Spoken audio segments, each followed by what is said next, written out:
الحمدللہ والصلاة والسلام علی خیر خلق اللہ اما بعد۔ آج آپ کے سامنے 15ویں پارے کا خلاصہ پیش کیا جا رہا ہے۔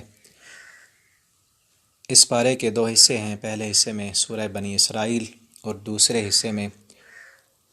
سورہ کہف ہے۔ سورہ بنی اسرائیل کے اندر 4 مضامین بیان ہوئے ہیں۔ سب سے پہلا مضمون واقعہ معراج ہے۔ اللہ رب العالمین نے اپنے نبی کریم صلی اللہ علیہ وسلم کو معراج کرائی، 7 آسمانوں کی سیر کرائی۔ اللہ تعالیٰ فرماتے ہیں سبحان الذی اسریٰ بعبدہ، پاک ہے وہ ذات جس نے اپنے بندے کو سیر کرائی، لیلا من المسجد الحرام الی المسجد الاقصی، ایک ہی رات میں مسجد حرام سے مسجد اقصی کی طرف، اور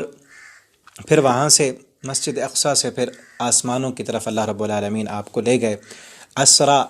زمینی سفر کو کہتے ہیں، اور معراج جو ہے وہ زمین سے جو آسمان کی طرف سفر ہے وہ اسے کہتے ہیں۔ تو معراج جسمانی ہوئی تھی اور جاگنے کی حالت میں ہوئی تھی، اور ہمارے نبی صلی اللہ علیہ وسلم کو ایک ہی رات میں، رات کے ایک ہی حصے میں مسجد حرام سے مسجد اقصی اور پھر وہاں سے آسمانوں پر لے جایا گیا۔ تو اس کا تفصیلی واقعہ تفاسیر کی کتابوں میں اور احادیث کی کتابوں میں مذکور ہے، وہاں سے دیکھا جا سکتا ہے، کیونکہ ہم نے تو صرف مختصر خلاصہ بیان کرنا ہے۔ تو بنیادی بات یہاں یہ ہے، اللہ فرماتے ہیں عبدی، اپنے بندے کو ہم نے معراج کرائی، اور معراج جسمانی ہوئی اور جاگنے کی حالت میں ہوئی۔ تو اللہ رب العالمین جیسے چاہیں وہ کر سکتے ہیں، دنیا کا وقت روک دیں یا جو مرضی کریں، اللہ رب العالمین کے ہاں تو کسی قسم کی کوئی دیر نہیں ہے۔ اور دوسرا مضمون اس صورت میں جو ہے وہ بنی اسرائیل کا فتنہ اور فساد۔ اللہ تعالیٰ نے بیان فرمایا کہ بنی اسرائیل نے جو زمین پر فساد مچایا، وَقَضَيْنَا إِلَىٰ بَنِي إِسْرَائِيلَ فِي الْكِتَابِ لَتُفْسِدُنَّ فِي الْأَرْضِ مَرَّتَيْنِ وَلَتَعْلُنَّ عُلُوًّا كَبِيرًا، کہ ہم نے یہ فیصلہ کر دیا ہے کہ تم زمین پر ضرور فساد مچاؤ گے۔ تو بنی اسرائیل کو پہلے سے بتا دیا گیا تھا کہ تم لوگ زمین پر 2 مرتبہ فساد مچاؤ گے، چنانچہ انہوں نے حضرت شعیب علیہ السلام کو ایذا پہنچائی تو بخت نصر کو ان پر مسلط کر دیا گیا، اور دوسری بار جب انہوں نے حضرت زکریا اور حضرت یحییٰ علیہ السلام کو شہید کر دیا تو بابل کا بادشاہ ان پر مسلط ہوا۔ اس کے بعد اللہ رب العالمین نے بنی اسرائیل کے فسادات کو بیان کرتے ہی ساتھ فرمایا کہ وَيَدْعُ الْإِنسَانُ بِالشَّرِّ دُعَاءَهُ بِالْخَيْرِ، اور انسان جو ہے وہ شر کو بلاتا ہے، خیر سے زیادہ شر کو بلانے لگتا ہے۔ جب وہ دیکھتا ہے کہ میری دنیا میں مشکلات اور پریشانیاں ختم نہیں ہو رہی تو وہ شر کو، موت کو بلانے لگ جاتا ہے۔ اور اللہ تعالیٰ فرماتے ہیں وَكُلَّ إِنسَانٍ أَلْزَمْنَاهُ طَائِرَهُ فِي عُنُقِهِ، ہر انسان وہ جو اپنی بدعمالیاں کرتا ہے نا، ان کے بدعمالیوں کی وجہ سے اسے دنیا میں مشکلات ملتی ہیں، اور اس کا جو طائر ہے اس کی گردن میں لٹکا ہوا ہے، اس کے اپنے اعمال کی، اس کی کرتوتوں کی سزا اسے دنیا میں ملتی ہے۔ اور اللہ تعالیٰ فرماتے ہیں کہ ہم نے جو ہے نا فرشتے مقرر کر دیے ہیں، جو بھی تم کرتے ہو وہ لکھے جا رہے ہیں۔ وَنُخْرِجُ لَهُ يَوْمَ الْقِيَامَةِ، ہم اس کتاب کو قیامت کے دن نکالیں گے۔ يَلْقَاهُ مَنشُورًا، اور کہا جائے گا اقرأ کتابک، اب اپنا نامہ اعمال خود پڑھ لے، کفیٰ بنفسک اليوم علیک حسیبا، اور اپنا حساب خود کر لے، تو خود کافی ہے اپنا حساب کرنے کے لیے۔ اور اللہ رب العالمین نے یہاں پر ایک اہم ترین بات بیان کی ہے کہ جو انسان طالب دنیا ہے اس کو آخرت کبھی نہیں ملے گی۔ جس کا مقصد دنیا میں رہ کر دنیا کمانا ہے، دنیا کی شہرت، دنیا کا پیسہ، دنیا کی عیش و عشرت حاصل کرنا جس کا مقصد ہے، اسے آخرت نہیں ملنے والی۔ آخرت حاصل کرنے کے لیے انسان کا طالب آخرت ہونا ضروری ہے۔ فرمایا من کان یرید العاجلۃ عجلنا له فیہا ما نشاء لمن نرید، جو بندہ دنیا چاہتا ہے، عاجلہ دنیا کو کہتے ہیں جلدی ملنے والا فائدہ، تو عجلنا له فیہا، اللہ فرماتے ہیں ہم دے دیتے ہیں اس کو دنیا، لیکن دنیا دینے کے بھی اصول ہیں۔ فرمایا ما نشاء، جسے ہم چاہتے ہیں اسے دیتے ہیں، ما نشاء جتنا ہم چاہتے ہیں اتنا دیتے ہیں، لمن نرید، اور جس کو چاہتے ہیں اتنا دیتے ہیں۔ ہر طالب دنیا کو دنیا اس کے طلب کے مطابق نہیں ملنے والی، بلکہ دنیا دینے کا بھی اصول ہے۔ اللہ فرماتے ہیں ما نشاء جتنا ہم چاہتے ہیں، لمن نرید، اور جس کے لیے ہم چاہتے ہیں اسے دنیا دے دیتے ہیں طالب دنیا کو۔ پھر فرمایا ثم جعلنا له جہنم، لیکن ٹھکانہ اس کا پھر جہنم ہے، یصلاها مسموما مدحورا، مذمت کیا ہوا، دھتکارا ہوا اس میں ڈالا جائے گا۔ ومن اراد الاخرہ، اور جو بندہ آخرت کا ارادہ رکھتا ہے، آخرت کا فائدہ چاہتا ہے، جنت لینا چاہتا ہے، وسعی لہا سعیہا، اور آخرت کے شایان شان وہ محنت بھی کرتا ہے، وہ مؤمن، اس حال میں کہ وہ مومن ہو، فاولئک کان سعیہم مشکورا، اللہ فرماتے ہیں اس کی کوشش کی ضرور قدردانی کی جائے گی۔ اور دنیا میں تو معاملہ اللہ تعالیٰ فرماتے ہیں ایسے کلا نمد ہؤلاء وہؤلاء من عطاء ربک، کہ دنیا گزارنے کے لیے، زندگی گزارنے کے لیے کھانا اور رزق تو ہم سب کو دیں گے نا،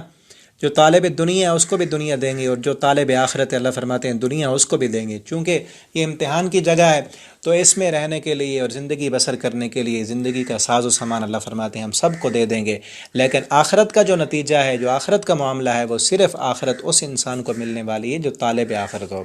اللہ تعالی ہم سب کو طالب آخرت بنا دیں۔ اور اگلا مضمون تیسرا جو اس صورت میں ہے، اللہ رب العالمین نے اسلامی آداب، چند اسلامی آداب اور اخلاق بتائے ہیں، اس میں سے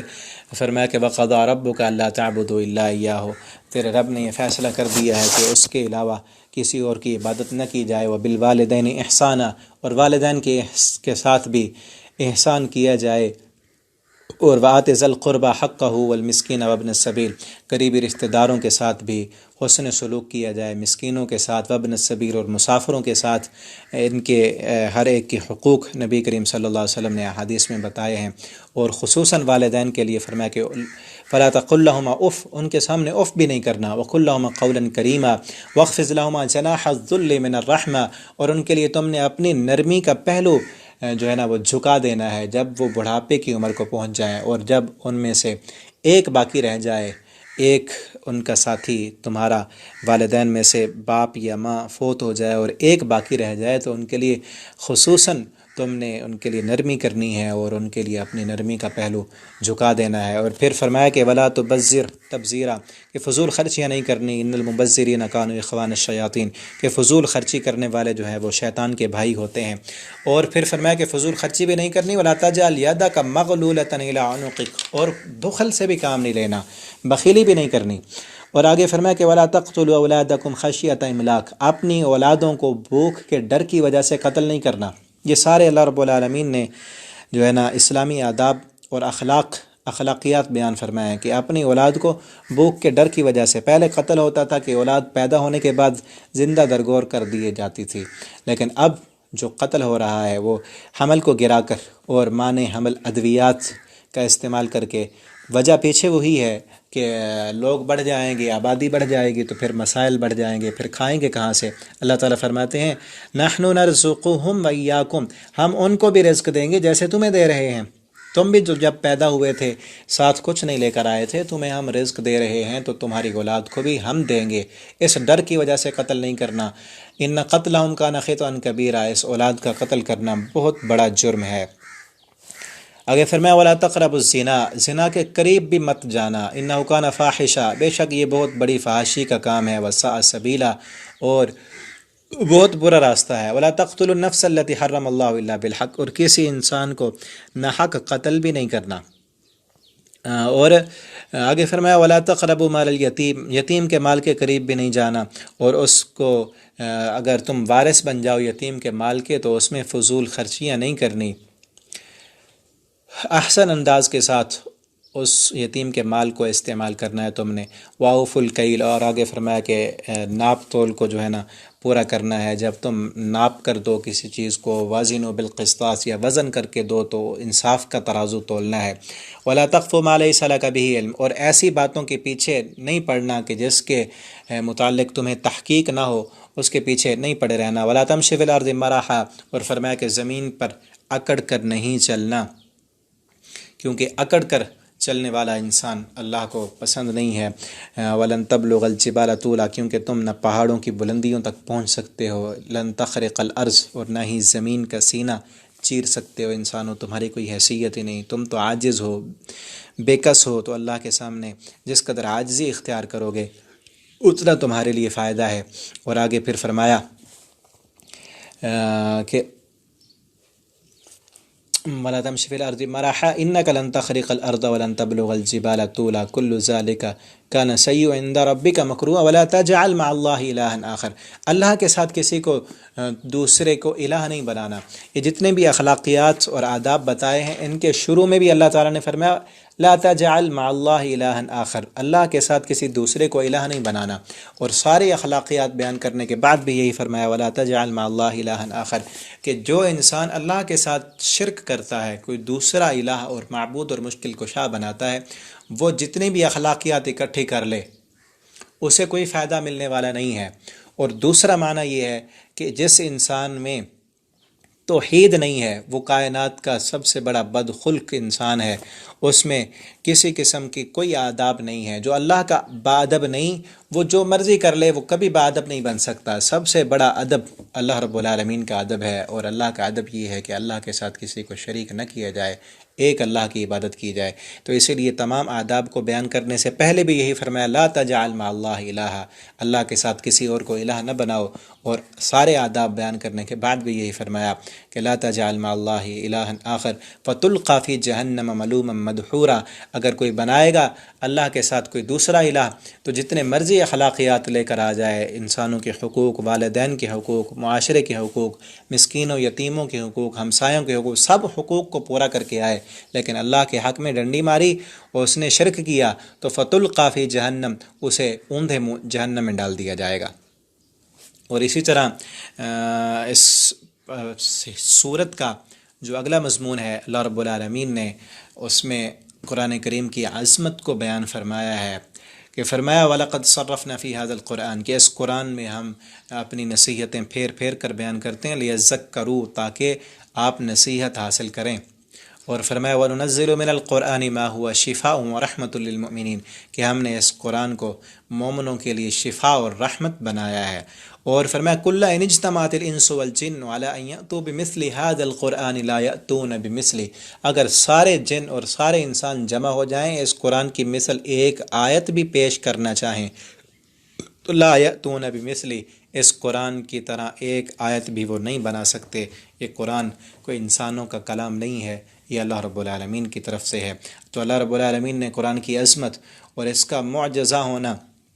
ثابت کیا ہے کہ تم سب مل کر اس قرآن کی ایک آیت بھی نہیں بنا سکتے۔ اگلے چوتھے نمبر پر جو اس حصے کا مضمون ہے وہ کئی ایک باتیں اللہ رب العالمین نے اس کی بیان فرمائی ہیں۔ مثلا قرآن کریم کا معجزہ ہونا جو میں نے ابھی بتایا آپ کو، اور اللہ رب العالمین نے انسان کو جو عزت دی، جو تکریم دی کہ وَلَقَدْ كَرَّمْنَا بَنِي آدَمَ وَحَمَلْنَاهُمْ فِي الْبَرِّ وَالْبَحْرِ، کہ ہم نے بنی آدم کو عزت اور تکریم عطا فرمائی۔ اور بنانے کے بعد وَإِذْ قُلْنَا لِلْمَلَائِكَةِ اسْجُدُوا لِآدَمَ، آدم علیہ السلام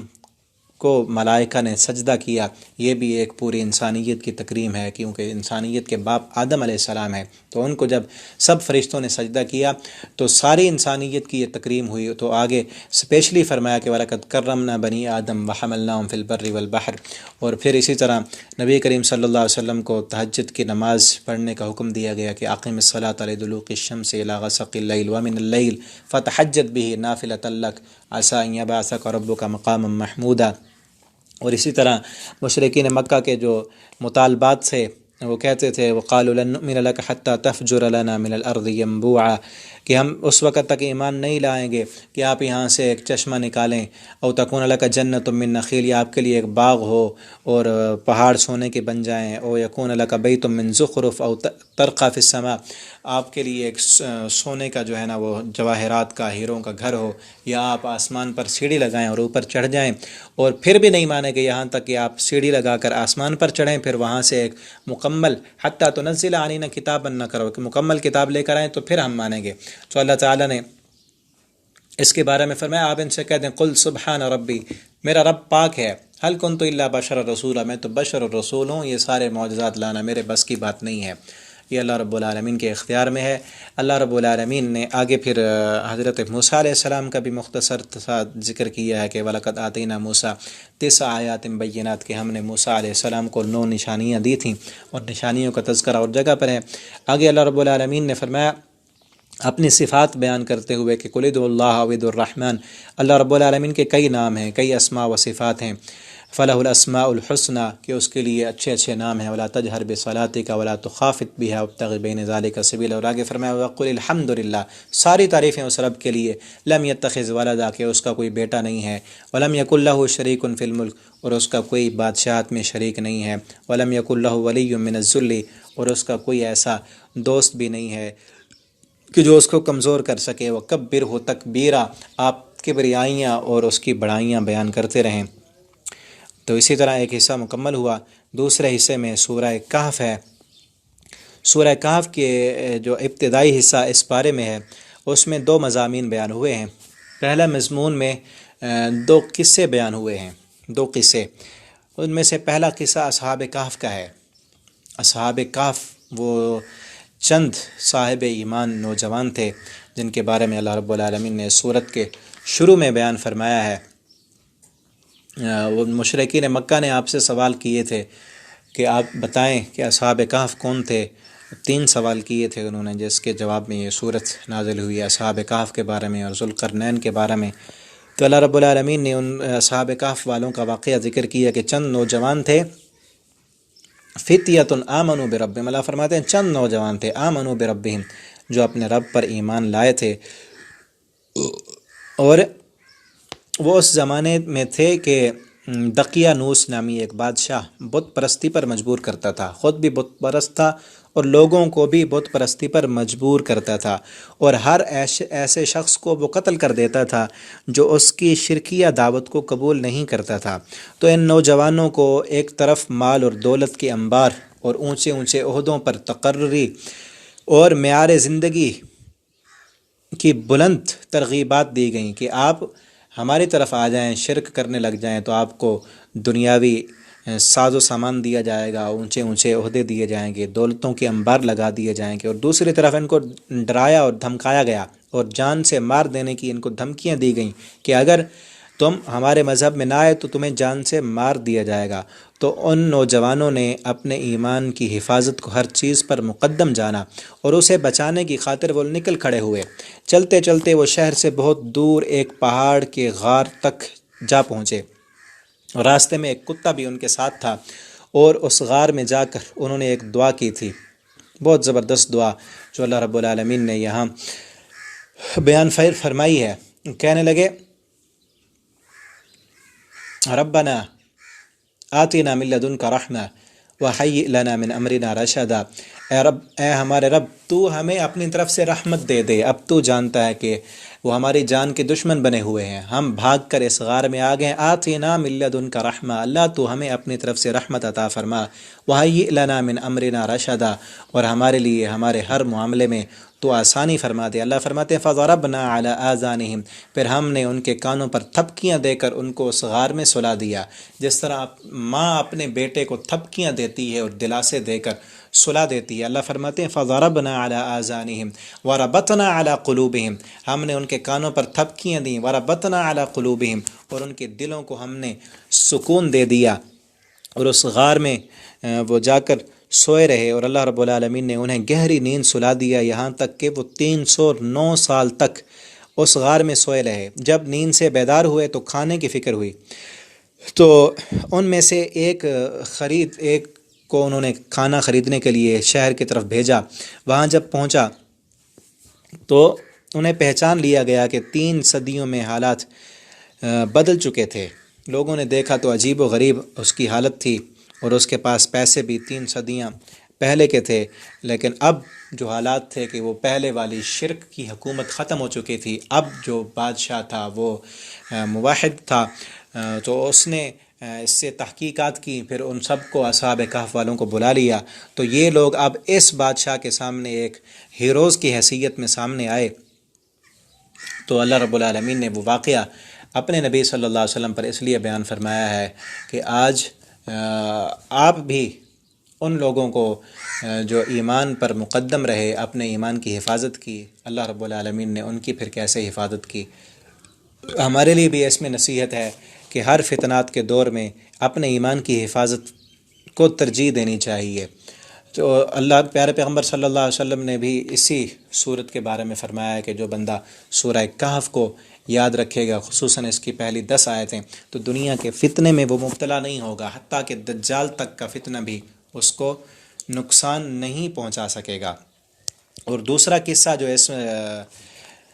صورت میں ہے، اس حصے میں، وہ حضرت موسیٰ اور حضرت خضر علیہ السلام کا قصہ ہے۔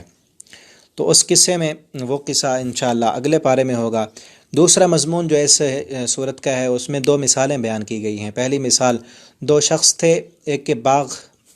کے باغات تھے اور وہ پیسے روپے والا اور امیر ترین آدمی تھا۔ وَضْرِبْ لَهُمْ مَثَلَ الرَّجُلَيْنِ، اللہ فرماتے ہیں 2 بندوں کی مثال، جَعَلْنَا لِأَحَدِهِمَا جَنَّتَيْنِ مِنْ أَعْنَابٍ، ایک کے باغات تھے انگوروں کے، تو دوسرا اسے کہتا تھا کہ یہ باغ اللہ رب العالمین کی طرف سے رحمت ہیں۔ وَدَخَلَ جَنَّتَهُ وَظَالِمٌ لِنَفْسِهِ، وہ اس باغ میں داخل ہوا، اپنے نفس پر ظلم کرنے والا تھا۔ تو اس کا بھائی اسے یہ نصیحت کرتا تھا کہ اِذْ دَخَلْتَ جَنَّتَكَ قُلْتَ مَا شَاءَ اللّٰہ، جب تو اپنے باغ میں داخل ہو تو ماشاء اللہ کہا کر، لا قوت الا باللہ، یہ کہا کر کہ یہ اللہ تعالیٰ نے دیا ہے، میری قوت اور طاقت نہیں ہے۔ تو اس نے نہ مانا، تو اللہ رب العالمین کا اس پر عذاب آیا اور اس کے باغات جل کر راکھ ہو گئے اور پھر وہ شرمندہ ہوا۔ دوسری مثال اللہ رب العالمین نے دنیا کی زندگی کی مثال دی ہے۔ فرمایا دنیا کی زندگی کی مثال تو ایسے ہے کہ وَضْرِبْ لَهُم مَثَلَ الْحَيَاةِ الدُّنْيَا كَمَاءٍ أَنزَلْنَاهُ مِنَ السَّمَاءِ فَاخْتَلَطَ بِهِ نَبَاتُ الْأَرْضِ فَأَصْبَحَ حَشِيمًا تَذْرُهُ الرِّيَاحُ، یہ ایسے ہے جیسے آسمان سے پانی برسا، زمین سرسبز و شاداب ہو گئی، کچھ عرصے تک وہ سرسبزی اور شادابی باقی رہی، لیکن کچھ عرصے کے بعد وہ سرسبزی سوکھ گئی، تذرہ الریاح، سوکھ کر وہ چورا بن گئی۔ جس طرح یہ دنیا کے خوبصورتیاں اور اس کی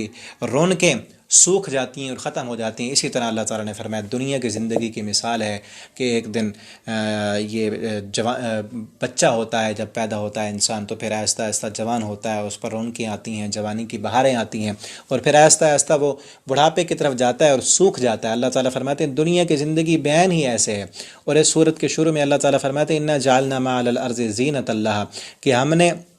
اس زمین پر جو کچھ بھی ہے اس زمین کی زینت بنایا ہے، لِنَبْلُوَهُمْ، تاکہ ہم تمہیں آزمائیں، أَيُّهُمْ أَحْسَنُ عَمَلًا، دیکھیں کہ تم میں سے کون اچھے عمل کرنے والا ہے۔ وَإِنَّا لَجَاعِلُونَ مَا عَلَيْهَا صَعِيدًا جُرُزًا، کہ اس زمین پر جو کچھ بھی ہے قیامت کے دن ایک وقت آنے والا ہے کہ ہم اس سب کو صعیداً جرزا، اس سب کو مٹا کر، یہ لمبی لمبی بلند و بارہ عمارتیں، یہ تمہارے بڑے بڑے ٹیکنالوجی اور بڑی بڑی فیکٹریاں، یہ سب کچھ ہم اس کو صعیداً جرزا مٹا کر چٹیل میدان کر دیں گے۔ تو یہ ساری چیزیں انسان کے لیے آزمائش ہیں۔ فرمایا المال والبنون زینت الحیات الدنیا، یہ مال بھی، اولاد بھی، یہ دنیا کی زینت اور رونقیں ہیں۔ والباقیات الصالحات، اور باقی رہنے والی جو نیکیاں ہیں، خیر عند ربک، وہ آپ کے رب کے ہاں بہتر ہے، ثواب و خیر عملا، ثواب اور بہتر بدلے کے اعتبار سے۔ تو یہ ساری دنیا کی زندگی امتحان ہے، اللہ رب العالمین نے اس صورت میں ہمیں بتایا ہے۔ تو اس کو پڑھنے والا، ان آیتوں کو یاد کرنے والا اور ہر جمعے اس صورت کو پڑھنے والا دنیا کے فتنوں سے بھی محفوظ رہتا ہے اور آخرت کے فتنوں سے بھی۔ وہ اسی وجہ سے ہے، جس بندے کو یہ بات سمجھ آ گئی نا کہ المال والبنون زینت الحیات الدنیا، دنیا کی زندگی یہ مال اور رونقیں، کہ انا جعلنا ما علی الارض زینت اللہ، زمین پر جو کچھ بھی اللہ فرماتے ہیں ہم نے دنیا کی رونق بنایا ہے، جس کو یہ سمجھ آ گیا نا کہ یہ امتحان ہے، یہ امتحان ہے اور دنیا کی ظاہری رونقیں ہیں، اس میں حقیقت کچھ نہیں ہے، اصل زندگی آخرت کی زندگی ہے، تو وہ دنیا کے ہر فتنے سے بچ جائے گا اور دجال کے دجل سے بھی بچ جائے گا۔ اور جس انسان کو یہ بات سمجھ نہ آئی کہ جو دنیا کی رنگینیاں ہیں، یہ عیش و عشرت ہے، یہ جدید ٹیکنالوجی اور جدید مشینیں، یہ وہ ان میں لگا رہا اور ان کے پیچھے پڑا رہا، اور اس کے ذہن میں یہ آیا کہ یہ جدید ٹیکنالوجی، یہ میری محنتیں، یہ دنیا، یہی سب کچھ ہے، تو وہ دنیا کے فتنے میں بھی مبتلا ہو جائے گا اور دجال کا دجل بھی اسے اپنے فریب میں لپیٹ لے گا۔ تو اللہ تعالیٰ سے دعا ہے اللہ تعالیٰ ہم سب کو دنیا کے فتنوں سے محفوظ فرمائیں، قرآن کریم کو ہمارے دلوں کا نور اور بہار بنا دیں، اسے پڑھنے کی، سمجھنے کی، اس کے مطابق زندگی بسر کرنے کی توفیق دیں۔ والسلام علیکم ورحمۃ اللہ وبرکاتہ۔